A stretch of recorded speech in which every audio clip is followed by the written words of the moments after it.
Good morning. આજે છે એ આપણે વિદ્યુત ચુંબકીય પ્રેરણનો એક નવો ટોપિક સ્ટાર્ટ કરીએ છીએ કે જેનું નામ છે ગતિક ઈએમએફ. બરાબર, ગતિક ઈએમએફ એને આપણે ઇંગ્લિશમાં લખીએ છીએ મોશનલ ઈએમએફ. બરાબર, ખૂબ જ આઈએમપી ટોપિક છે આ ચેપ્ટરનો, એટલે કે આને આપણે કહીશું motional, MOTIO, motional EMF. Motional એટલે ગતિ. બરાબર, ગતિથી ઉત્પન્ન થતું ઈએમએફ એને આપણે કહીએ છીએ મોશનલ ઈએમએફ. બરાબર છે. સ્ટાર્ટ કરીએ. શું છે જો, તો એમાં આપણે એક રચના ધ્યાનમાં લઈએ છીએ કે એક લંબચોરસ ગાળો ધ્યાનમાં લઈએ, લૂપ ધ્યાનમાં લઈએ, વાયરથી બનેલો એક લંબચોરસ ગાળો આપણે ધ્યાનમાં લઈએ. જો કંઈક આવો દેખાય છે.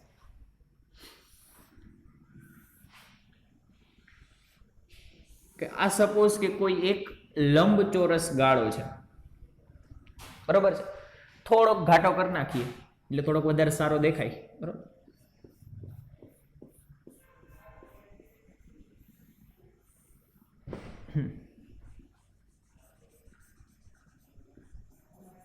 તો આ સપોઝ કે આપણી પાસે એક લંબચોરસ ગાળો છે. બરોબર, અને એને આપણે નામ આપીએ છીએ PQRS લંબચોરસ ગાળો. બરોબર, એને શું નામ આપીએ છીએ? PQRS લંબચોરસ ગાળો એ રીતે નામ આપીએ છીએ.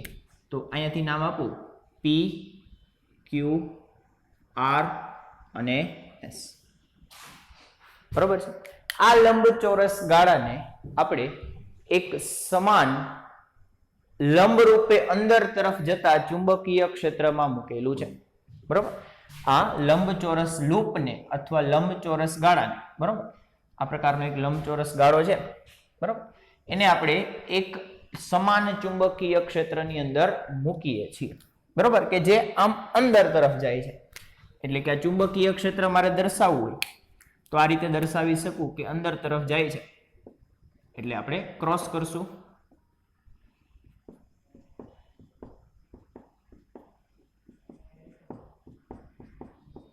સમાન ચુંબકીય ક્ષેત્ર બોર્ડને લંબ રૂપે અંદર તરફ છે. બરાબર છે.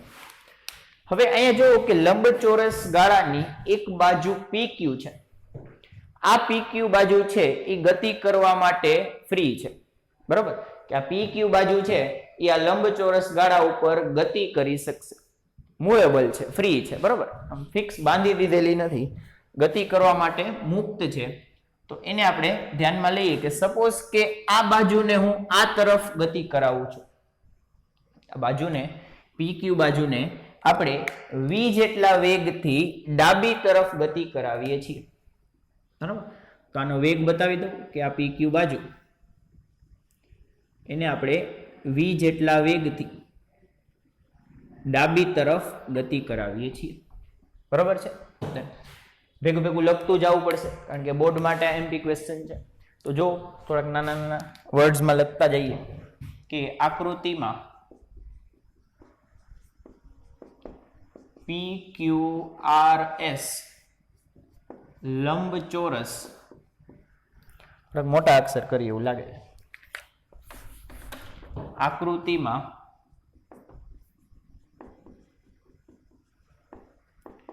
PQRS લંબચોરસ લૂપ દર્શાવેલ છે. બરાબર, જેમાં PQ બાજુ ગતિ કરવા માટે મુક્ત છે. બરાબર, આ રચનાને આપણે શેમાં રાખ્યું છે કે આ રચનાને પુસ્તકના પાનને લંબ રૂપે અંદર તરફ દાખલ થતા ચુંબકીય ક્ષેત્રમાં રાખેલ છે. બરાબર, પણ એટલું બધું અઘરી લેંગ્વેજ ન વાપરી, થોડુંક શોર્ટમાં લખીએ કે આ રચનાને સમાન ચુંબકીય ક્ષેત્રમાં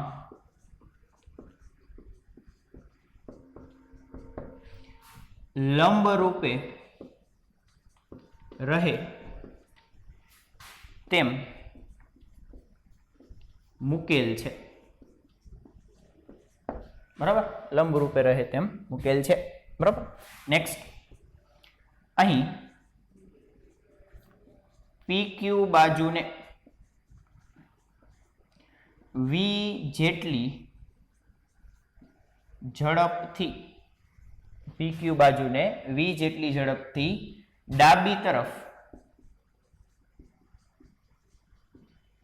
ગતિ કરાવવામાં આવે છે.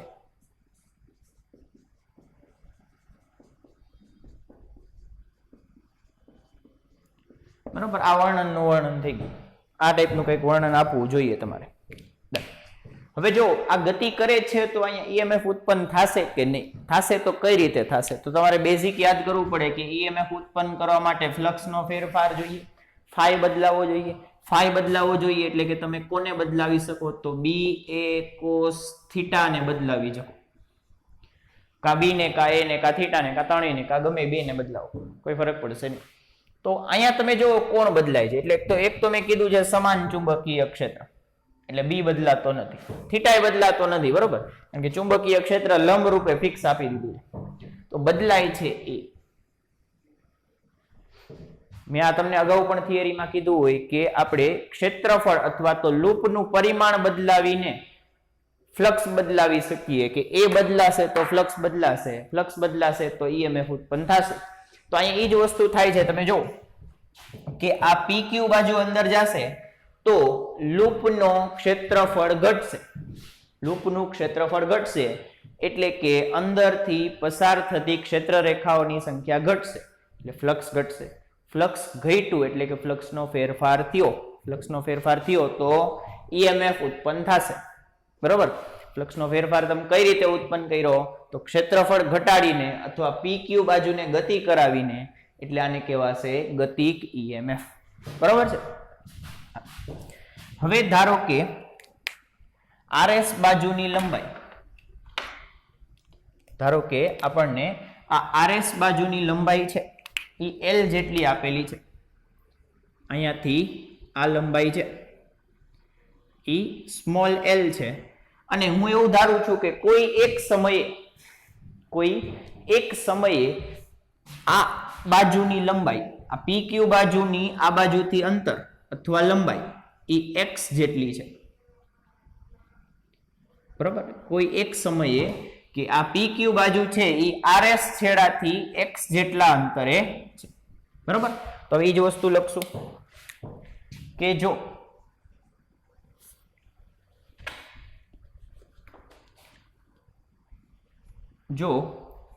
PQ is equal to L અને અથવા RS is equal to L, textbook હિસાબે થોડુંક લખીએ કે RS is equal to L, RS is equal to L અને SP is equal to X હોય તો, બરાબર, કે કોઈ એક t સમયે વાત કરું છું કે t સમયે લૂપનું ક્ષેત્રફળ કેટલું થશે? એટલે કે લૂપનું ક્ષેત્રફળ એ બરાબર લંબાઈ ગુણ્યા પહોળાઈ. લંબાઈ છે L અથવા X અને પહોળાઈ છે X, ગમે એને આડું ઉડું કહી દો, કોઈ ફરક પડશે નહીં. L ગુણ્યા X આપણું ક્ષેત્રફળ થશે. બરાબર છે. તો આ સમયે લૂપમાંથી પસાર થતું અથવા લૂપ સાથે સંકળાયેલું ફ્લક્સ, ચુંબકીય flux phi b is equal to ba cos theta. Theta કેટલો થશે? થીટા એટલે કોની વચ્ચેનો ખૂણો? તો b અને a વચ્ચેનો ખૂણો. b છે અંદર અને ક્ષેત્રફળ સદિશ પણ તમે અંદર લઈ લ્યો એટલે કે થીટા 0 થશે. બરોબર, ક્ષેત્રફળ કોઈ એક સપાટી હોય એનું ક્ષેત્રફળ સદિશ તમે અંદર લઈ શકો અને બહાર લઈ શકો, બે તરફ લઈ શકો. તો અઘરું શું કામ કરવું જોઈએ? એક દિશામાં જ લેવાય ને તો થીટા 0 આવે ને. બરોબર છે કે આનો ક્ષેત્રફળ સદિશ તમે બહાર તરફે લઈ શકો અને અંદર તરફે લઈ શકો. તો હું અંદર તરફ લઉં છું એટલે કે અહીંયા આવશે ba cos 0.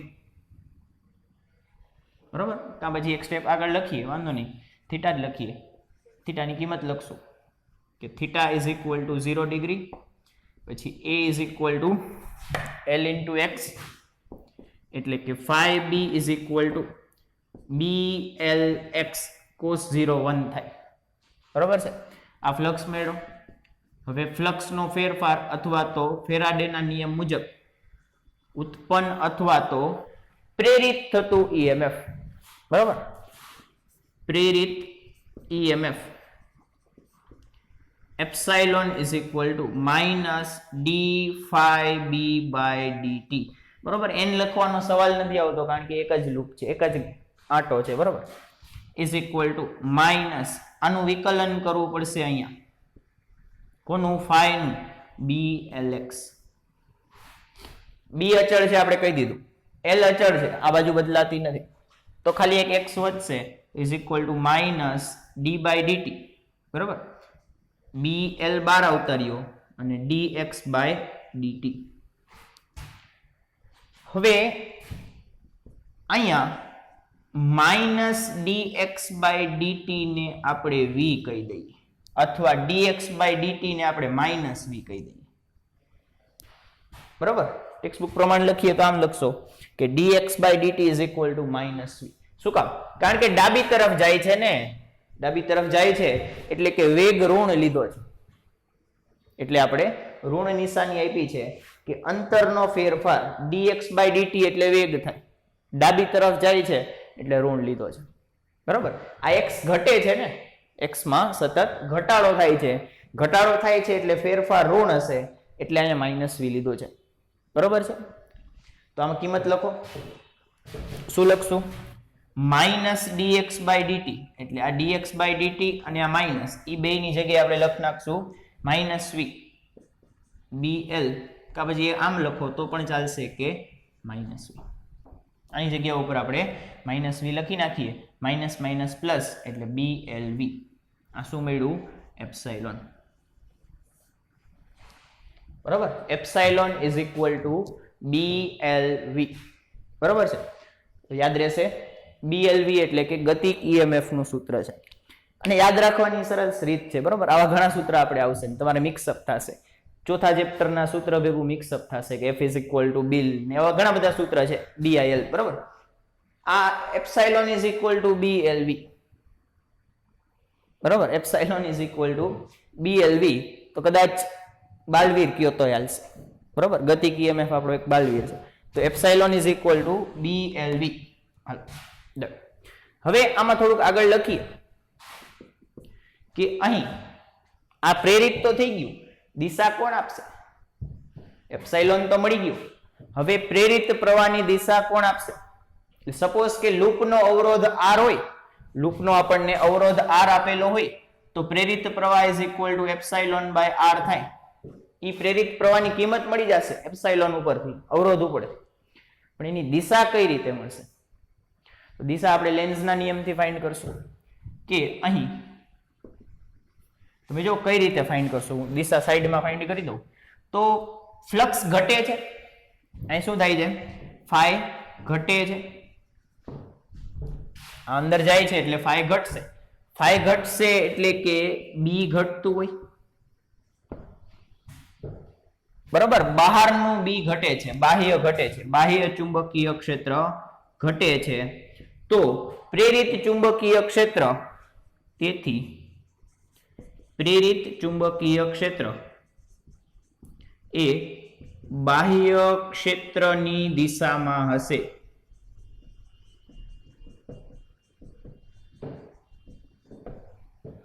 બરોબર, કે બી બાહ્ય ઘટે છે, બહારનું ક્ષેત્ર જે લૂપમાંથી સંકળાય છે એ ઘટતું જાય છે, એટલે કે એની અંદર એવો પ્રવાહ પ્રેરિત થશે કે જે બાહ્ય ક્ષેત્રને હેલ્પ કરે, ઘટવા દેશે નહીં. એટલે કે અંદર તરફ, અંદર તરફ એટલે કે અંગૂઠો ચુંબકીય ક્ષેત્રની દિશામાં, બાહ્યની દિશામાં, કારણ કે હેલ્પ કરે છે, અને આંગળી તમને શું આપશે?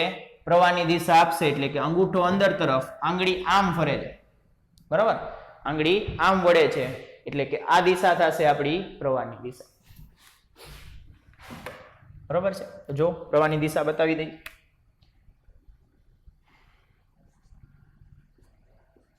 આ થશે, બરાબર છે. જો આ સળિયો આ તરફ ગતિ કરતો હોત તો આના કરતા ઊંધી દિશા આવે, બરોબર છે. તો આ છે આપણી માટે ગતિક ઈએમએફ.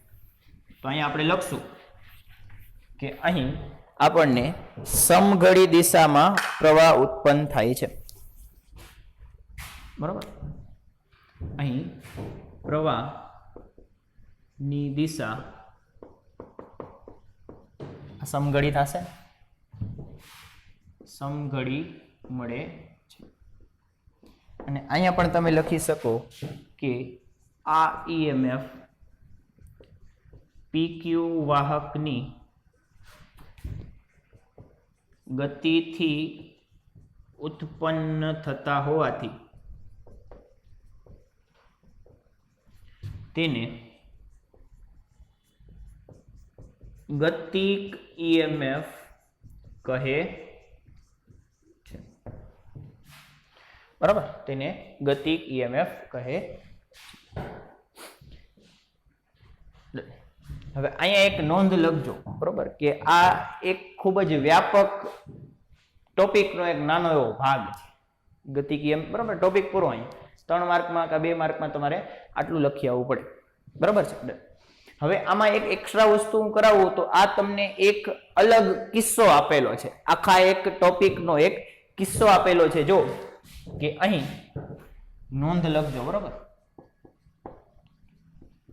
કે અહીં તમે જો તો ચુંબકીય ક્ષેત્ર અંદર તરફ છે, ચુંબકીય ક્ષેત્ર અંદર તરફ છે, બરોબર. ક્ષેત્રફળ સદિશ એ અંદર તરફ છે. દિશા છે, ગતિની દિશા છે એ આને લંબ રૂપે થાય છે, એટલે કે બી અને વી વચ્ચેનો ખૂણો છે એ 90 ડિગ્રી છે, બરોબર. બી અને વી વચ્ચેનો ખૂણો, અને આ લંબાઈને પણ લંબ રૂપે છે. લંબાઈ પણ જો આ લંબાઈની વાત કરો, આ લંબાઈ જો, આ લંબાઈને વેગ લંબ રૂપે જાય છે, લંબાઈ છે આમ, વેગ આમ જાય છે, લંબ રૂપે જાય છે, બરોબર છે.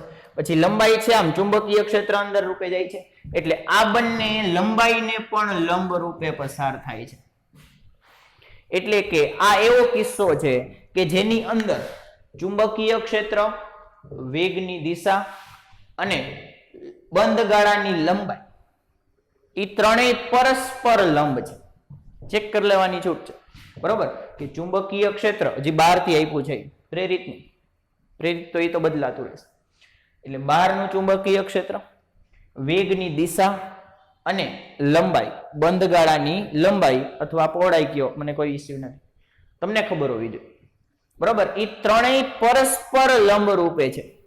પરસ્પર લંબ એટલે કે ગમે એ બે વચ્ચેનો ખૂણો 90 થશે, આ બંને વચ્ચેનો ખૂણો 90 થશે, આ બંને વચ્ચેનો 90 થશે, આ બંને વચ્ચેનો પણ 90 થશે. આ ઈ મુદ્દો છે, ઈ કિસ્સો છે, બરોબર. આનું બીજા બધા આના સ્વરૂપ હશે કે કોક લંબ રૂપે નહીં હોય, કે ખૂણો બીજો બનતો હશે, 60 ડિગ્રીનો બનતો હશે, એ આપણે એક્સ્ટ્રા લેક્ચરમાં કરી લેશું, ચેપ્ટર પતશે પછી, બરોબર. લખી લો હાલો. અને સૂત્ર યાદ કેમ રાખશું?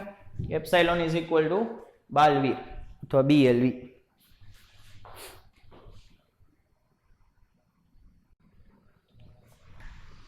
લખાઈ ગયું?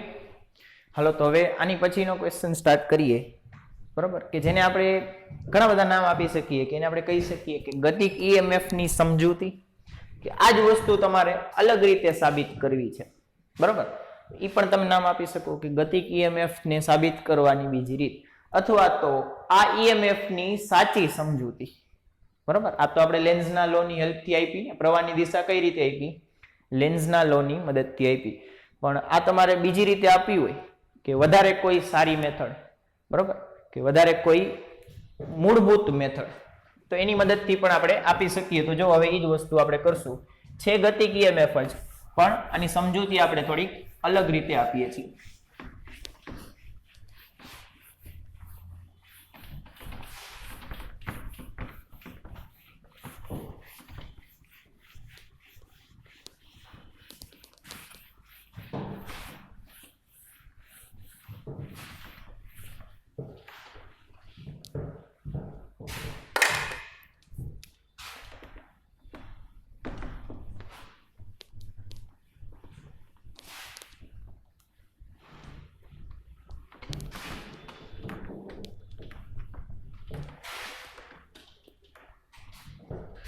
ડિઝાઇન વાળું થઈ ગયું.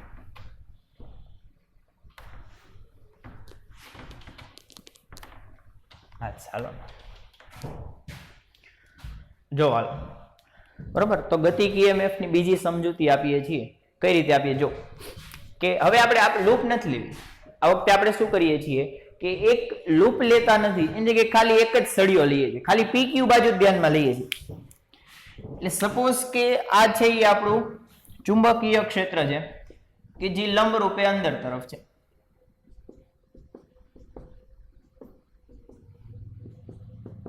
આ આપણું ચુંબકીય ક્ષેત્ર કે જે લંબ રૂપે અંદર તરફ છે. હાલો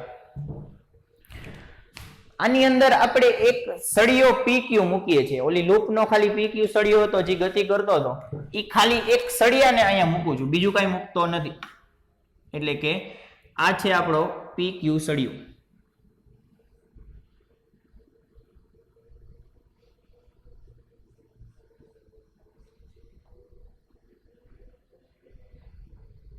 બરાબર છે. નામ આપી દઈએ. ગઈ વખતે કેમ આપ્યું હતું એ જ રીતે આપજો. બરાબર કે આને આપણે P કીધું હતું, આને Q કીધું. બરાબર, તમે આને P કયો અને આને Q કયો, કોઈ ફરક પડતો નથી. બરાબર. હવે આને આ તરફ આપણે ગતિ કરાવીએ છીએ.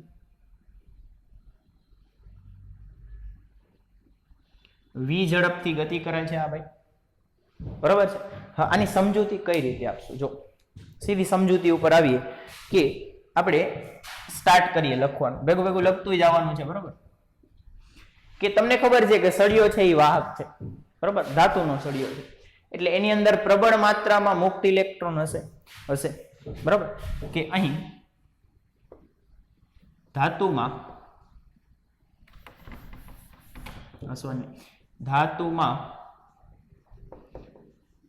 પ્રબળ સંખ્યામાં મુક્ત ઇલેક્ટ્રોન હોય છે. બરાબર, હવે તમે ચોથા ચેપ્ટરમાં ભણી ગયા કે જ્યારે વિદ્યુત ભાર છે એ ચુંબકીય ક્ષેત્રમાં લંબ રૂપે ગતિ કરે ત્યારે એની ઉપર બળ લાગે. જ્યારે વિદ્યુત ભાર છે એ ચુંબકીય ક્ષેત્રમાં લંબ રૂપે ગતિ કરે છે, એની ઉપર બળ લાગે છે. તમે યાદ કરો, બળનું સૂત્ર હતું F = Q V × B. એટલે આપણે કહેશું કે આ ઇલેક્ટ્રોન જે ચુંબકીય ક્ષેત્રમાં ગતિ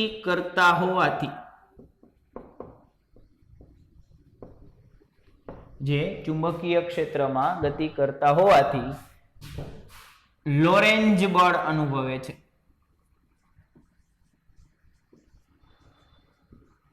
લોરેન્જ બળનું સૂત્ર શું થાય કે લોરેન્જ બળ, ખાલી ચુંબકીય ભાગ લખું છું તો Fm = QV × B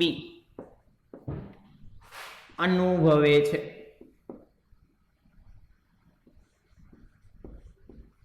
આ બળ એની ઉપર લાગશે. બરોબર, આ કદાચ તમને આ સ્વરૂપ યાદ હોય કે F = QVB sin θ. કદાચ તમને આ યાદ હોય તો આ પણ. બરોબર, તો આ આપણું લોરેન્જ બળનું સૂત્ર છે ચુંબકીય ભાગનું, એટલે કે magnetic Fm, force of magnetic field. તો આ લોરેન્જ બળની વાત થઈ ગઈ. બરોબર, કઈ દિશામાં લાગશે, કઈ દિશામાં બળ લાગશે એ મારે કહેવું. આની અંદર મુક્ત ઇલેક્ટ્રોન છે. બરોબર, એની અંદર ધન આયન પણ છે, બે સમાન માત્રામાં છે કે પ્લસ અને માઇનસ બે છે. આપણે ઇલેક્ટ્રોન ઉપર લાગતું બળ ગોતવાનું છે. કઈ રીતે ગોતશું? તો તમે જુઓ કે આમાં તમે ફ્લેમિંગનો નિયમ વાપરી શકો. બરોબર છે, આમાં તમે ફ્લેમિંગનો નિયમ વાપરી શકો કે અંગૂઠો છે એ વેગની દિશામાં, અહીં લખી દઉં ફ્લેમિંગનો નિયમ કે ફ્લેમિંગ્સ રાઈટ હેન્ડ રૂલ. બરોબર, એનો ડાબા હાથનો નિયમ પણ છે. બરોબર, અને બે હાથ ઉપર નિયમ બનાવ્યા છે. પણ આપણે એક આ જ યાદ રાખવાની જરૂર છે, ડાબા હાથનો નિયમ યાદ રાખતા નથી. આની ઉપરથી આપણે ડાબા હાથનો નિયમ બનાવી પણ શકીએ છીએ. જો કઈ રીતે, તો પેલું અંગૂઠો અથવા થંબ લખવું સારું લાગશે. બરોબર, થંબ આવશે વેગની દિશામાં, થંબ આવશે વેગની દિશામાં, વેગ એટલે વેલોસિટી, બરોબર છે. પછી આને ફર્સ્ટ ફિંગર કહેવાય અથવા ઇન્ડેક્સ ફિંગર કહેવાય, બરોબર. પેલી આંગળીને શું કહેવાય? ઇન્ડેક્સ ફિંગર કહેવાય. એટલે આપણે એને કહેશું ઇન્ડેક્સ ફિંગર, બરોબર. પેલી આંગળી ચુંબકીય ક્ષેત્રની દિશામાં હોય એટલે કે બી ની દિશામાં, અને છેલ્લો વૈધુ આ મિડલ ફિંગર કહેવાય, બરોબર. કે મિડલ ફિંગર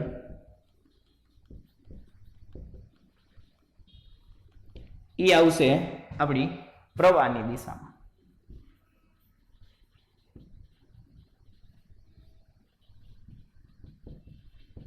ફરીથી કે અંગૂઠો આવશે વેગની દિશામાં, આ ચુંબકીય ક્ષેત્રની દિશામાં, જમણા હાથની જ વાત કરવાની, બરોબર. અને આ પ્રવાહની દિશામાં, બરોબર. ગમે એ બે આપેલા હોય તો ત્રીજાની દિશા મળી જાય. યાદ કેમ રાખવું? યાદ રાખવા માટે એક વસ્તુ છે કે ક્યાંક સપોઝ કે કોઈ રેસ થતી હોય, બરોબર, બાઇકની રેસ થતી હોય, તો સ્ટાર્ટ કરવા માટે તમે થંબ આપો છો એટલે આ વેગની દિશામાં. પછી આ બી નું તો યાદ રાખવાનું, હમણાં બહુ ટ્રેન્ડિંગ હાલે છે. જો ફર્સ્ટ ફિંગર ની વાત થાય છે એટલે એ BFF ની જ વાત થાય છે, બરોબર. એટલે આ આવશે બી ની દિશામાં, ફર્સ્ટ ફિંગર BFF, બરોબર. બધાને BFF એક જ હોય. અને ફર્સ્ટ લાસ્ટ છે મિડલ ફિંગર, તો એ વૈધો એ આપી દેવાનો, પ્રવાહ વૈધો છે, બીજું કોઈ વૈધો નથી. તો વેગની દિશામાં BFF અને આ કોણ વૈધું? પ્રવાહ, બરોબર છે. યાદ રાખી લેજો, આમ જ રાખવાના ઓલવેઝ, કે એક તમને વેગની દિશા આપશે, આ બી ની દિશા આપશે, અને આ આપશે આપણને પ્રવાહની દિશા, બરોબર. આ ફ્લેમિંગનો જમણા હાથનો નિયમ છે, આપણે યાદ રાખવાનો છે, બરોબર. એનો ઉપયોગ અહીંયા કઈ રીતે કરશું? તો તમે જુઓ કે પ્રવાહની દિશા આપણે ધન વિદ્યુત ભારની દિશામાં લઈએ છીએ, પ્રવાહની દિશા ધન વિદ્યુત ભારની દિશામાં લઈએ છીએ. એટલે કે અહીંયા પ્રવાહ જે તરફ જતો હશે એ તરફ ધન વિદ્યુત ભાર ઉપર બળ લાગશે. પ્રવાહ જે તરફ જતો હશે એ તરફ ધન વિદ્યુત ભાર ઉપર બળ લાગશે, તો બળની દિશા પણ આપશે. સમજાઈ ગયું કે નહીં? બરોબર. તો જો અહીંયા ટ્રાય કરી કે સપોઝ કે આ વેગ આમ જાય છે, એટલે વેગની દિશામાં અંગૂઠો, બરોબર. પછી ઇન્ડેક્સ ફિંગર, ફર્સ્ટ ફિંગર ક્યાં જશે? બોર્ડની અંદર. અંગૂઠો પ્રવાહની વેગની દિશામાં, વેલોસિટીની ડાયરેક્શનમાં. પછી આ આંગળી ક્યાં જશે? અંદર. તો હવે આ વૈધી એ ક્યાં જશે? જો નીચે જાય છે, બરોબર. ફરીથી આમ જ રાખવાનું. તો અંગૂઠો જશે વેગની દિશામાં, એ વેગ આમ જાય છે, મારી તરફ આવે છે. પછી ચુંબકીય ક્ષેત્ર અંદર જાય છે, અને આંગળી છે એ પ્રવાહની દિશા આપશે, એટલે એ ક્યાં જાય છે? નીચે. પ્રવાહની દિશા એટલે એ ધન વિદ્યુત ભારને લીધે હશે, એટલે આપણે કહેશું કે ધન વિદ્યુત ભાર ઉપર નીચે તરફ બળ લાગશે, અને ધન વિદ્યુત ભાર નીચે જમા થશે. સળિયો આમ ગતિ કરશે એટલે કે નીચે તરફ ધન વિદ્યુત ભાર ઉપર બળ લાગશે. ધન વિદ્યુત ભાર નીચે જતા હોય તો ઇલેક્ટ્રોનની ગતિ એનાથી વિરુદ્ધ થતી હોય, ઇલેક્ટ્રોનની ગતિ એનાથી વિરુદ્ધ થતી હોય એટલે ઇલેક્ટ્રોન ઉપર જમા થશે, બરોબર છે. ઇલેક્ટ્રોન ઉપર જમા થશે. ક્લિયર છે કે નહીં? કે ફરીથી વાત કરીએ કે ફ્લેમિંગના નિયમ ઉપરથી આપણને ખબર પડે છે કે પ્રવાહની દિશા નીચે છે, એટલે ધન વિદ્યુત ભાર ઉપર નીચે બળ લાગતું હશે, અને એનાથી વિરુદ્ધ ઇલેક્ટ્રોન ઉપર બળ લાગતું હશે. એટલે કે સળિયો જ્યારે આમ ગતિ કરશે ત્યારે નીચે તરફ ધન વિદ્યુત ભાર જમા થશે, ઉપર તરફ ઋણ વિદ્યુત ભાર જમા થશે. પ્રવાહનું વહન નથી થતું, આ તો ખાલી સમજાવવા માટે વાત કરું છું. પ્રવાહનું વહન કરવા માટે આખી લૂપ પૂરી જોઈએ, એ નથી આપણી પાસે ખાલી સળિયો જ છે. સમજાય છે? એટલે ફ્લેમિંગ ભાઈનો આપણે આશરો લીધો છે, બરોબર છે. આને બીજી રીતે પણ કરી શકો કે તમને ઓલો સ્ક્રૂનો નિયમ આવડતો હોય જમણા હાથનો, 11th જે મેં શીખવાડ્યો હોય, એને હેલ્પથી પણ કરી શકો, બરોબર. કે આ નિયમની શું છે? V થી B સ્ક્રૂ ફેરવવાનો, જમણા હાથનો સ્ક્રૂ V થી B ફેરવવાનો, B અંદર છે, V આમ છે, આમ નીચે જશે સ્ક્રૂ, એ તમને ઇઝીલી આપી દેશે, બરોબર, જે આવડતું હોય. ડન? હા. હવે આમાં જો કે ઉપર ઋણ વિદ્યુતભાર જમા થઈ ગયા, નીચે ધન વિદ્યુતભાર જમા થઈ ગયા, તો આ વસ્તુ છે એ બેટરીની જેમ વર્તન કરશે. બરાબર, આપણે લખીએ કે અહીં ફ્લેમિંગના નિયમ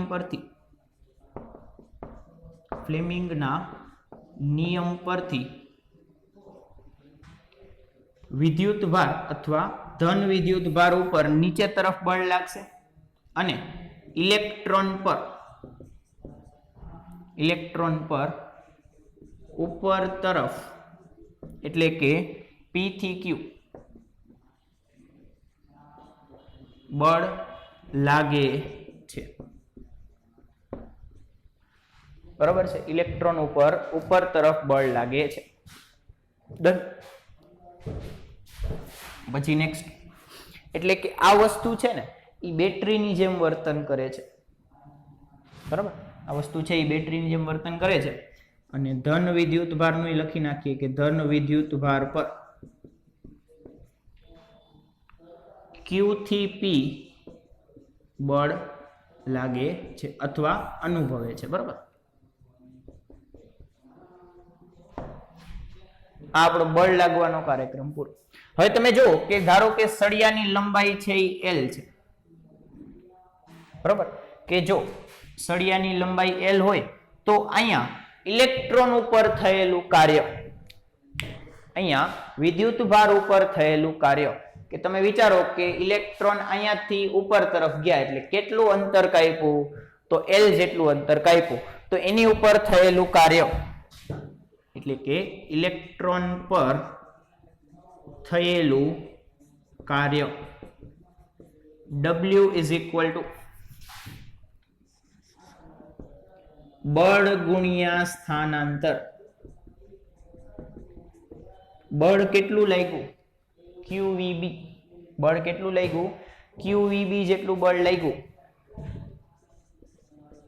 બરોબર, આની ઉપરથી તમે ક્રોસ કાઢો એટલે sin થીટા આવશે. sin થીટા 90 આવશે. આપણે હમણાં જ વાત કરી કે આ કિસ્સો કેનો છે કે BV અને L એ પરસ્પર લંબ છે, એનો કિસ્સો છે. એટલે કે થીટા ઓલવેઝ 90 આવશે આ કિસ્સામાં, એટલે આપણે લખતા નથી. એટલે બળ સીધું કેટલું થશે? QVB. અને સ્થાનાંતર કેટલું કર્યું? તો L જેટલું સ્થાનાંતર કર્યું. બરોબર છે, ડન. હવે તમને બીજા ચેપ્ટરમાં એક સૂત્ર આવે છે કે સ્થિતિમાન V બરાબર કાર્યના છેદમાં વિદ્યુતભાર. બરાબર, એકમ વિદ્યુતભાર દીઠ થતું કાર્ય અને સ્થિતિમાન કહેવાય. સ્થિતિમાનની વ્યાખ્યા છે એકમ વિદ્યુતભાર દીઠ કાર્ય અને સ્થિતિમાન કહેવાય. કે ભાઈ તમને આ રીતે યાદ હોય કે W is equal two Q into V, એટલે V બરાબર W બાય Q. બરાબર, આ રીતે યાદ હોય તોય ચાલશે, અને ડાયરેક્ટ વ્યાખ્યા યાદ હોય તો પણ વાંધો નથી. એટલે આપણે લખીએ કે અહીં સ્થિતિમાનને એપ્સાઇલોન વડે દર્શાવીએ છીએ ઇઝ ઇક્વલ ટુ W બાય Q. W એટલે કે QVBL અપોન Q. Q ઉડાડી દો એટલે કે epsilon is equal two VLB. થોડું ગોઠવીને લખો એટલે કે BVL અથવા BLV, તમારે જેમ યાદ રાખો. બરોબર, epsilon is equal two BLV અથવા BVL. બરોબર છે, સેમ સૂત્ર આવ્યું, અલગ કન્સેપ્ટ થી આવ્યું. બરોબર, આ મૂળભૂત કન્સેપ્ટ છે. ડન. હાલો, હજી આમાં જો આગળ કે અહીંયા તમે વિચારો હવે શું થાય છે. અહીંયા હજી એક આપણે મેઇન વસ્તુ કહેવાની બાકી છે. બરોબર, કે તમે જો કે ઇલેક્ટ્રોન ઉપર તરફ બળ લાગ્યું, ધન વિદ્યુતભાર ઉપર નીચે તરફ બળ લાગ્યું, ઇલેક્ટ્રોન ઉપર તરફ બળ લાગ્યું, એટલે કે ઇલેક્ટ્રોન ત્યાં જમા થશે. પેલો ઇલેક્ટ્રોન આવ્યો, વાંધો નહીં, બીજો આવ્યો, વાંધો નહીં. હવે ઇલેક્ટ્રોન ત્યાં વધતા જશે ઉપર, તો એ નવા આવતા ઇલેક્ટ્રોનને અપાકર્ષશે. ફરીથી કે Q પાસે જમા થતા ઇલેક્ટ્રોન એ નવા આવતા ઇલેક્ટ્રોનને અપાકર્ષણ બળ લગાડશે, આવવા નહીં દે. બરોબર, અપાકર્ષણ બળ લગાડશે. ઋણ વચ્ચે અપાકર્ષણ થાય તો એક જેમ જેમ ઋણ વિદ્યુતભાર જમા થશે એમ એ અપાકર્ષણની કિંમત વધતી જશે. તેમ તેમ આ અપાકર્ષણની કિંમત વધતી જશે. એક સમય એવો આવશે કે આ ઉપર તરફ લઈ જતું બળ અને અપાકર્ષણ બે સમાન મૂલ્યના થઈ જશે. એક સમય એવો આવશે કે જ્યારે ઇલેક્ટ્રોનને ઉપર તરફ લઈ જતું બળ આ QVB અને અપાકર્ષણ બળ ઇલેક્ટ્રોન વચ્ચે લાગતું અપાકર્ષણ બળ બે સમાન મૂલ્યના થઈ જશે. એ સમયે વિદ્યુત ભાર ઉપર જતા અટકી જશે અથવા આખી વિદ્યુત ભારની ગતિ જ અટકી જશે. બરોબર છે. આને આપણે વ્યવસ્થિત લખીએ. તમે જુઓ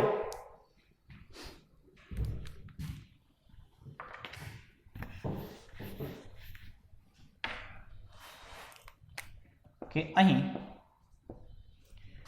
Q પાસે જમા થતા ઇલેક્ટ્રોન નવા આવતા ઇલેક્ટ્રોન પર અપાકર્ષણ બળ લગાડે છે.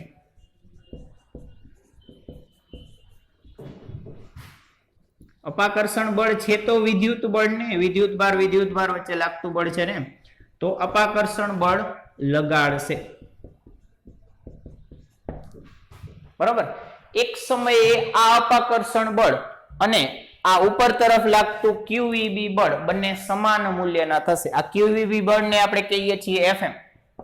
એટલે કે એક સમયે અથવા અમુક સમય બાદ ગતિ શરૂ થયા પછી અમુક સમય બાદ FM is equal to FE થશે. FM ની કિંમત FE જેટલી થશે. સદિશ સ્વરૂપે લખવું હોય તો FM અને FE સમાન મૂલ્યના અને વિરુદ્ધ દિશાના થશે. એક ઉપર લાગશે, એક નીચે લાગશે ઇલેક્ટ્રોન ઉપર. બરોબર. એક સમયે બંને સમાન મૂલ્યના અને વિરુદ્ધ દિશાના થશે. બરોબર છે. આ સદિશ સ્વરૂપે લખી લે. ખાલી મૂલ્ય સ્વરૂપે લખો તો FM ની કિંમત FE જેટલી થશે. વેલ્યુ લખો. FM ની કિંમત છે QVB અને FE વિદ્યુત બળ. વિદ્યુત બળ કઈ રીતે અપાશે?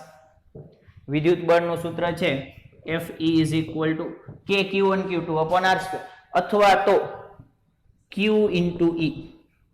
F is equal to QE. તો અહીં લખો Q અને E.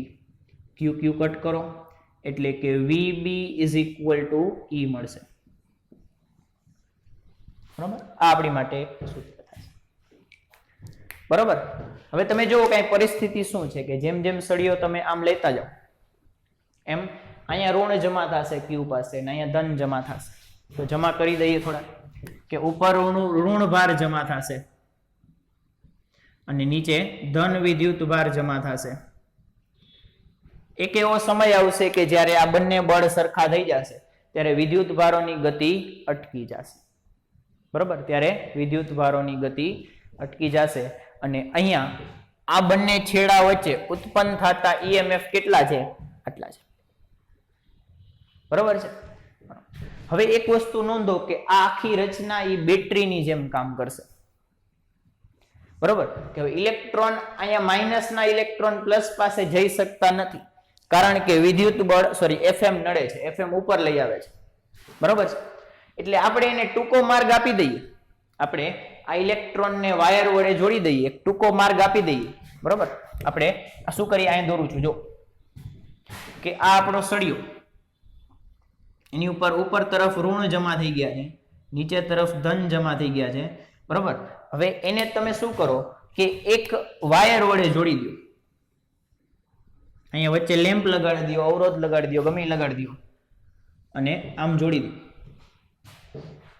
તો અહીંથી અહીંયા સીધા નથી જઈ શકતા એટલે આપણે એને બીજો માર્ગ આપ્યો વહન થવા માટે. એટલે અહીંયાથી ઇલેક્ટ્રોનનું વહન થશે એટલે પ્રવાહનું વહન એનાથી વિરુદ્ધ દિશામાં હશે એટલે આમ થશે પ્રવાહનું વહન. ઇલેક્ટ્રોન આમ આવશે એટલે પ્રવાહ એની વિરુદ્ધ દિશામાં એટલે કે આ I પ્રવાહનું નિર્માણ થશે. પેલાના ક્વેશ્ચન ભેગું કમ્પેર કરી લ્યો, એમાં પણ I આમ જ હતો, આમાં પણ આમ જ આવ્યું. એટલે કે આપણે કહી શકીએ કે આ વાહક સળિયો છે એ બેટરીની જેમ વર્તન કરે છે. કોની જેમ વર્તન કરે છે? બેટરીની જેમ. એટલે કે આને તમે આમ પણ બતાવી શકો કે આ છે એ એક બેટરી છે, આ ઋણ છેડો, નીચેનો ધન છેડો, અને અહીંયા સામે આ અવરોધ R લગાડી દીધો છે, અને ધનમાંથી પ્રવાહ I વહન થાય છે અને ઋણમાં પાછો જાય છે, અને આ બેટરીના EMF epsilon is equal two BLV જેટલા છે. બરોબર છે? ક્લિયર છે? લખી લ્યો, પછી એક નોંધ લખાવું.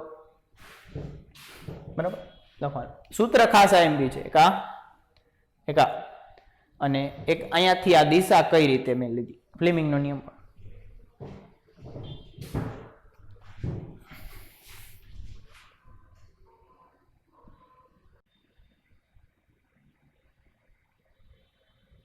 લખાઈ ગયું?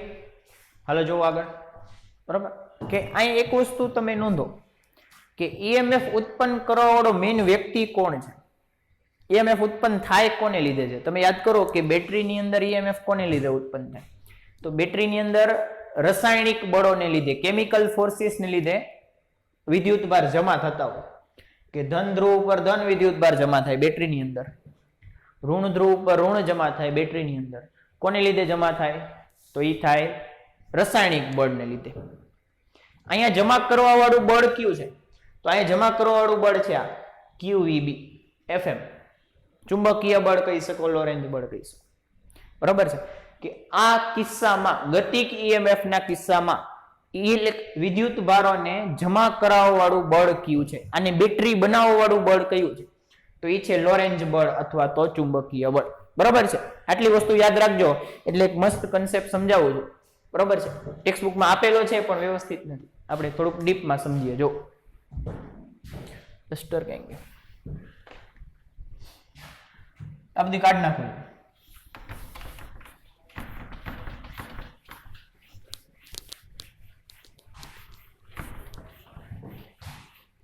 અને આ યાદ જ રાખવાનો છે, આગળના દાખલામાં યુઝ કરશું કે ઇન્ડેક્સ ફિંગર B ની દિશામાં, બેસ્ટ ફ્રેન્ડ એક જ હોય. બરાબર, એટલે કે એક, પછી થંબ વેગની દિશામાં, અને વૈધુય પ્રવાહ એટલે કે મિડલ ફિંગર.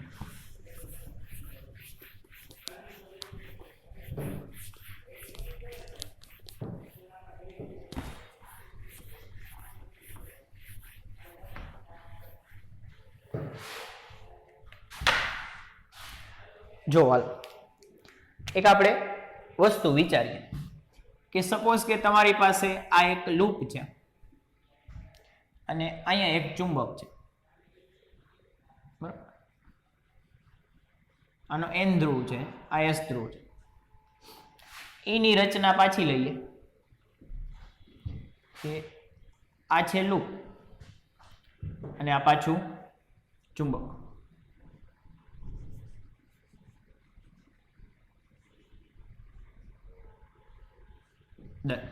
જોવા. બરાબર, હવે પેલા કિસ્સામાં આપણે લૂપને ગતિ કરાવી. લૂપ છે એ આમ v વેગથી જાય છે. બરાબર, લૂપ ગતિમાં છે. કેટલા વેગથી? તો v વેગથી. બરાબર, નજીક આવે છે, આમ જાય છે. બીજા કિસ્સામાં લૂપ સ્થિર છે, ચુંબક ગતિમાં છે. ચુંબક v વેગથી જાય છે, એટલે આપણે કહીશું કે ચુંબક ગતિમાં છે. બરોબર, બંનેમાં ફરક શું છે? બંનેમાં EMF ઉત્પન્ન થશે. બંને કિસ્સામાં v વેગથી સાપેક્ષ ગતિ થાય છે, આમાં v વેગથી સાપેક્ષ ગતિ થાય છે. તો આપણી દ્રષ્ટિએ તો બે એક જ વસ્તુ છે. આપણી દ્રષ્ટિએ બે એક જ વસ્તુ છે કે આમાં લૂપમાં EMF ઉત્પન્ન થવું જોઈએ. EMF ક્યાં ઉત્પન્ન થવું જોઈએ? બંને કિસ્સામાં લૂપમાં EMF મળવું જોઈએ. એટલે કે બંને કિસ્સામાં લૂપમાં એપ્સાઇલોન EMF મળે છે. બરાબર, આ વચ્ચે લખ્યું છે કારણ કે બેયમાં આવે છે કે ચુંબક ગતિ કરે કે લૂપ ગતિ કરે, EMF આમાં જ ઉત્પન્ન થશે. તરબૂચ ચાકા ઉપર પડે કે ચાકુ તરબૂચ ઉપર પડે, કપાઈ જ, એટલે આમાં એવું જ છે. પણ બે કિસ્સા બહુ અલગ છે. બે કિસ્સા બહુ અલગ છે કે તમે જુઓ કે આમાં અલગ કન્સેપ્ટનો ઉપયોગ થાય છે, અલગ સિદ્ધાંતનો ઉપયોગ થાય છે, અને આમાં પણ અલગ સિદ્ધાંતનો ઉપયોગ થાય છે. બેયમાં એકદમ અલગ સિદ્ધાંતનો ઉપયોગ થાય છે, છતાં પણ તમને રિઝલ્ટ પરિણામ સમાન મળે છે. આપણે જોશું હમણાં કે આમાં ગતિક EMF નો ઉપયોગ થશે. ગતિક EMF એટલે શું?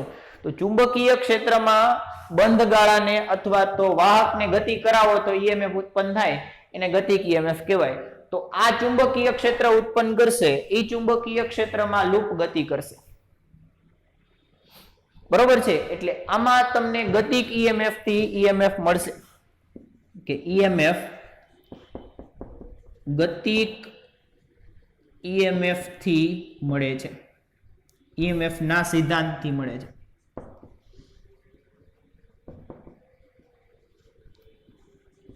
એક્સ્ટ્રા છે આ બધું સમજવાનું છે, ખાલી ઇમ્પોર્ટન્ટ કેવું છે, ફિઝિક્સ ની અંદર સમજવા વાળી વસ્તુ આવી બધી જ છે.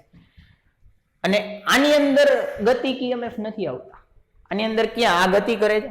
વેગ 0 છે. તમે ઓલા સૂત્રમાં કિંમત મૂકો, epsilon is equal two BLV અથવા BVL, તમારે જેમ યાદ રાખવું હોય. તો આમાં V છે, આમાં V નથી.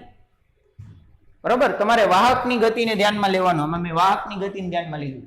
એટલે આમાં વાહકની ગતિ 0 છે, એટલે કે ગતિક EMF આ કિસ્સામાં 0 થાય, ગતિ જ નથી થતી. તો આમાં ઉત્પન્ન કેમ થયું? તો આમાં ઉત્પન્ન તમને ખબર પડવી જોઈએ કે અહીં ચુંબક નજીક આવે છે, તેથી લૂપ સાથે સંકળાતું અથવા લૂપ માટે બી વધે, લૂપ માટે ચુંબકીય ક્ષેત્ર વધશે. બી માં ફેરફાર થયો, બી વધ્યો. વિદ્યુત ચુંબકીય તરંગો ચેપ્ટર યાદ કરો, બી માં ફેરફાર થયો, તો બી નો ફેરફાર ડેલ્ટા બી. ડેલ્ટા બી કોને ઉત્પન્ન કરશે? તો ડેલ્ટા ઈ ને ઉત્પન્ન કરશે. એટલે કે ચુંબકીય ક્ષેત્રના ફેરફારથી વિદ્યુત ક્ષેત્રનો ફેરફાર ઉત્પન્ન થશે, કે તેથી વિદ્યુત ક્ષેત્ર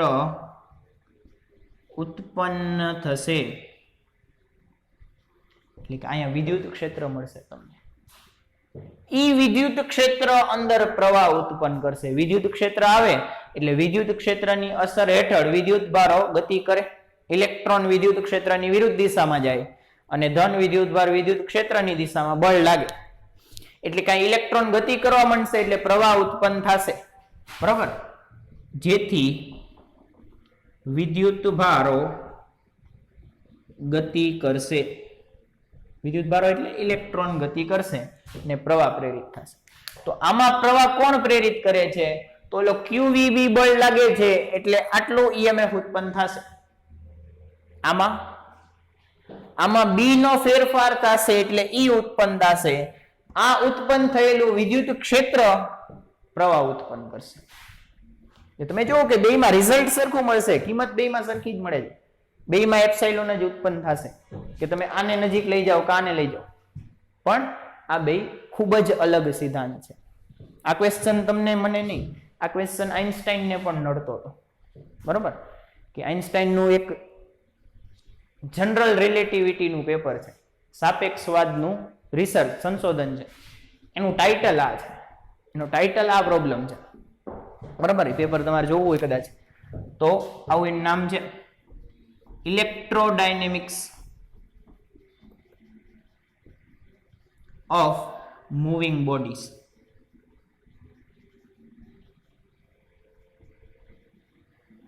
બરોબર? આની અંદર પછી આમાંથી આગળ વધતા એ સાપેક્ષવાદ તરફ આવ્યા. બરાબર? એટલે કે આ એનું પેપર છે, એમાં ટાઇટલ આ છે કે આ બેમાં શું ફરક છે ને એ ત્યારે સમજાવે છે કે આ બંનેથી સરખું રિઝલ્ટ શું કામ મળે છે.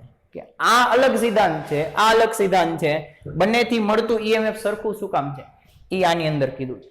આપણા લેવલનું નથી, આપણા લેવલથી બહાર જ છે. બરાબર? એટલે આપણે અહીંયા ઊભા રહેશું. બરાબર? પણ ટેક્સ્ટ બુકમાં એક છેલ્લો પેરેગ્રાફ આની ઉપર આપેલો છે, તો વાંચશો તો સમજાશે. બરાબર? હવે લખી લ્યો, હાલો લખવું હોય તો. તો અહીંયા આપણે આ પૂરું કરીએ છીએ, બરાબર. ગતિક EMF ની થિયરી પૂરી થઈ ગઈ. નેક્સ્ટ ટાઈમથી આના દાખલા, બરાબર, કા પછી બીજી થિયરી શરૂ કરો, જોઈએ હવે, બરાબર. Thank you.